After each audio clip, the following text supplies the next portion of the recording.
top four side. They're a really strong side who are playing confidently. Yeah. And so, Leeds were never favourites. And actually, they should come out of this game feeling quite buoyed by scoring 16 points against them. Really. Yeah, I mean, although again, I'm not completely sure about that, Mark. Given that I think the game was over. Really, it was there's some soft surprise towards the end of the game, but so I'm far from convinced that Leeds are on the upward trajectory at the moment. But time will tell. As I say, I'll be very interested to see how they do both next week when they play us and also at Magic Weekend.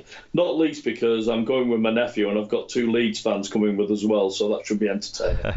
I think the first try that Huddersfield scored, that was like encompassed everything that can happen in a game of rugby league in one try. I thought there was some bits of skill, but some real bits of luck.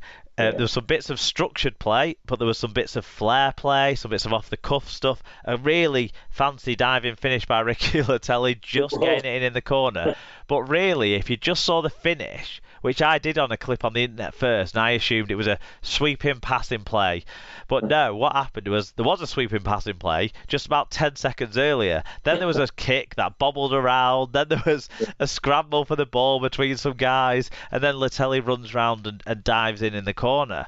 But it showed kind of everything you can see in a game of Super League Rugby League. So I thought that try was one to call out. I also want to have another word really, because I've been mentioning him a lot this year, but Cameron Smith for Leeds, I think, is having a really strong year in what is clearly a below par side. And I don't know that people are talking about him, but his shown touches with the ball, as well as his defensive numbers and his effort numbers in terms of how many carries he's getting and that sort of stuff. He's working so hard for this Leeds side. But also, he's got some real class. I mean, that pass that he threw out for, I can't even remember who scored the try, but that try where he kind of went on a bit of an arcing run after a kick, and then he threw a long pass out to the left. And Leeds went in to score, and I just thought, there's not that many loose forwards in our game anymore that make that pass. So Cam Smith's one to watch, I think. Yeah, I think that's fair, and certainly when I've watched him play, he's impressed me. I mean, he's not quite in the class of his namesake. No, Hooker, the golfer. Oh, sorry, the hooker. Yeah, but nevertheless, he is. I agree with you. I think he is playing well for Leeds in a team that has been struggling this year. But well done, the Giants. Their top four role continues. A couple of bits of news about this game, or out of the teams related to this game anyway. Do you want to cover the first one of them about Jerry? Yeah. Huddersfield Giants winger Jermaine McGilvray has retired from International Rugby League. The 34-year-old scored 12 tries in 17 games for England, and also played 4 times for Great Britain during the 2019 tour of the Southern Hemisphere, and will be missed. He's been a good winger. There was a period where he was England's best winger. There's no doubt about that. Probably about 4 or 5 years ago now, he's had a good international career. Good for him. Yeah, I think he got to maybe like 10 tries in his first 10 games or something. I know that he had a really strong start, didn't he, to his career. He was exceptional, if slightly unlucky at times, even in the 2017 World Cup. He was in the team of that tournament, wasn't he? He was outstanding for England in that tournament, and really saw his stock at his peak, I think, at the end of that tournament. Maybe the international game has staggered a bit since then with what's gone on in the world, but maybe his international career has kind of staggered a bit since then. You've got to think at 34 it seems a sensible decision, but then you look at Matty Ashton's fast, but he's the second winger in our England squad at the moment when he's done fuck all in his career. And you think you just hope that these guys can go on to be as impactful for England as Jerry McGilvray was. Yeah, absolutely. Or indeed Hall, who is still in the squad, I believe, but I can't believe he'll actually get a game anymore. But anyway, we'll come to that, no doubt. Yeah, and Huddersfield hooker Adam O'Brien has signed a new deal to keep him with the club until the end of the 2024 season. So a bit of continuity there in their kind of second hooker role, but any other business keeps getting the job done. Indeed. On to the second game, the televised game on Sky on Friday night.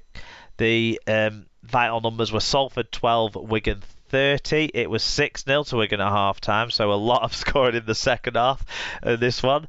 5,944 was the crowd figure. It felt like half of them were Wigan fans. It felt like we took a good contingent. Chris Kendall was the referee. In terms of the team stats, not a lot to say. Wigan made 185 more metres with 5 breaks to 1 and 4 fewer errors. What about individually? So for the winners, Bevan French scored a hat-trick, 10 tackle busts, 199 metres and 2 clean breaks. Jai Field had a try assist, which was for, I think, French's first try, which was lovely. 6 tackle busts, 158 metres. Liam Farrell, the indefatigable, 5 tackle busts, 135 metres. Liam Marshall, who's playing really well at the moment, 2 tries, 2 try assists and 123 metres.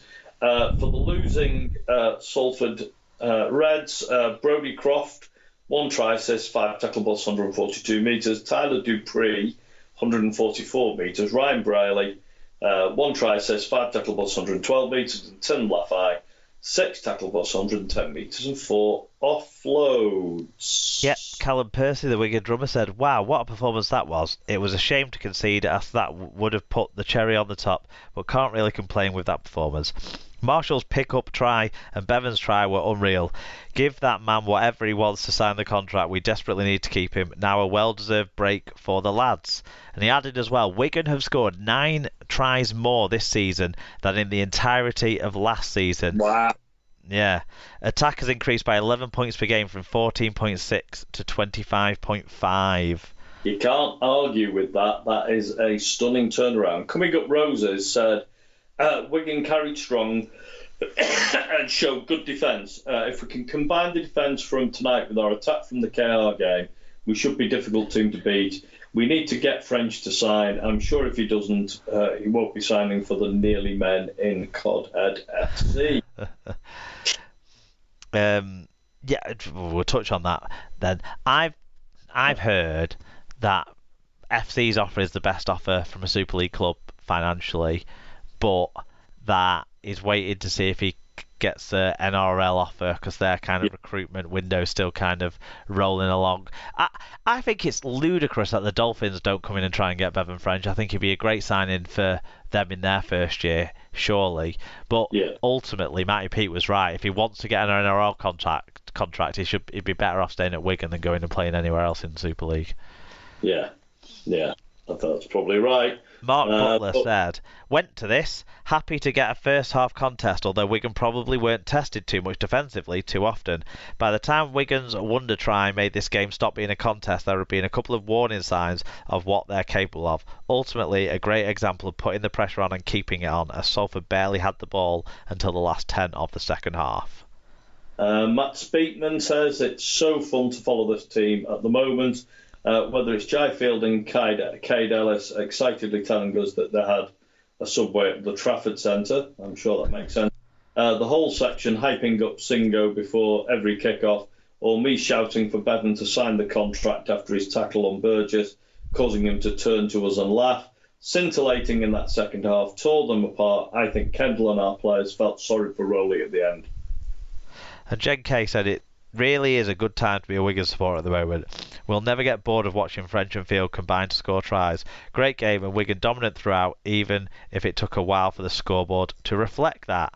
Yeah, I echo that, really. I think Wigan, didn't score a lot of points in the first half, but I felt we were in control. When I watched it back on Sky, they were banging on about Salford were in the ascendancy coming into half-time. I thought, that's bollocks. I haven't looked at them make a threatening play all game so far. But anyway, that was my take on it. I thought Salford never felt like scoring until obviously right at the end of the game. But, they were competitive, but they weren't dangerous. And Wigan were fantastic, I thought, for most of the game. Yeah, I mean, I only saw the highlights, Mark, and so this really focused on the tries. So it's really difficult to get a real appreciation of the balance of play in the first half when there was only one try scored.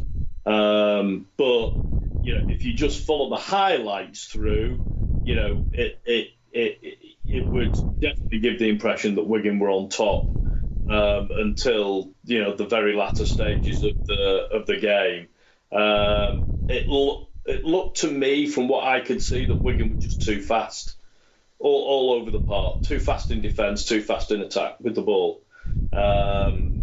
It didn't look like Salford were playing with the same level of speed and intensity that Wigan were playing with. And certainly once you got into Brokenfield, I mean, that try that was started by French and finished by French after Jaifield helped him with the inside ball and then the back outside. It shows what speed Wigan have got in broken play.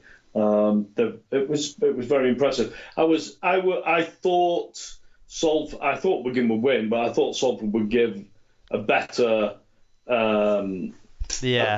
count to themselves than it looked like they did on the highlights. This was more akin to the cup game where Salford were very combative, but they weren't threatening, and Wigan won that game 20-0 than the game that was, what was it, 28-24 or 28-22 or whatever it was, where Field won it in the last minute of the Channel 4 game with that amazing try. But that amazing try was countered by this amazing try, the first French try, just about as exciting as you're going to see. But then you add into that like the tries and try assists from Liam Marshall. That grab from Bibby's kick was spectacular because the ball was half a yard over the sideline. He pulled it back in and got it put down. But it's passed inside to Harry Smith. I didn't know he could pass like that. And then another one from a kick that he set up for French's hat-trick try when the whole team had shuffled around because of Tommy had gone off. And is this the best that you think Marshall's played for Wigan? Because it seems that way to me at the moment. Yeah, he's had an amazing few weeks. He's had some really good try-scoring runs in the past. A few seasons ago, he scored 4 against Warrington, and then seemed to be scoring a try a game for the first dozen weeks or so, all the way to Magic Weekend, really, that season. But yeah, because so much talk is about Field and French, because why wouldn't it be? But I think Marshall, it has to be Field, French and Marshall you're talking about at the moment when you throw in the last month's worth of performances. And that's not taken away from people like Harry Smith, who's been fantastic too. But I'm the first person, Dave, to say I don't see Liam Marshall as a winger who can go up against those NRL wingers on the international scene. But if you just look at his form in isolation to who he might be up against, it's good at the moment. He's in such good form that he has to be in with a shout of the World Cup. Yeah. He's doing as well as any other English winger in the competition, beside Tommy Makinson, who's also keeping his standards exceptionally high. Yeah, I would agree with that. I think Marshall, Makinson, and Davies are the three, for me, the three form wingers at the moment in the comp. They all look very tidy. But Marshall's really impressed me over the last sort of five weeks or so. He's been terrific. He was great against us in the semi-final and obviously in the final. He's keep going. Well, when you throw in a winning try in the semi-final, move that forward 2 weeks to a winning try in the final. I know, yeah. And then he's had really positive games against Castleford and against Salford as well. It's been in great form. Great form. Let's move on to a few bits of news out of this game. So, Thomas Luluai of Wigan got a grade A dangerous contract charge from the game. No match penalty notice for him.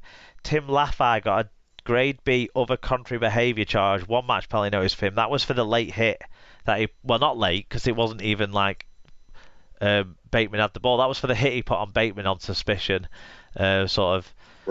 When was that? Sort of midway through the second half, I think it was. Anyway, that was for that offence. I managed to work that one out from the notes. The God, Liam Farrell has signed a new deal with Wigan, which will see him remain at his hometown club until at least the end of 2025. Whoopee. Look, if he just keeps banging out 120 metres 35